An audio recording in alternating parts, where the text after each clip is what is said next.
You're watching K News HD.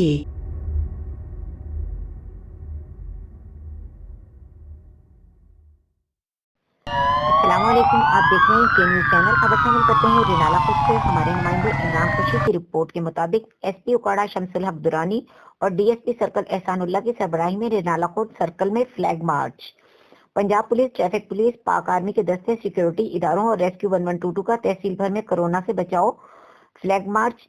तहसील भर में flag march का मकसद अवाम अपने घरों में रहे, डबल सवारी पर पाबंदी है। पुलिस, फौज, रेस्क्यू 1122 आपकी हिफाजत के लिए है। इनके साथ ताउन करें। आपकी हिफाजत और हुकूमत के इदारों का अव्वलीन तरजीह है। कोरोना वबा पूरी दुनिया में फैल चुकी है। पाकिस्तान की आवाम को इस वायरस से बचाने के लिए हुकूमती इकदाम कर रही है। पुलिस, इंतजामिया और फौज का साथ दें। अपनी फैमिली की सेहत का ख्याल रखें। मुल्क में कोरोना से बचाव के लिए लॉकडाउन और दफा 144 नाफिजुल अमल किया गया है। आवाम इस पर अमल करें।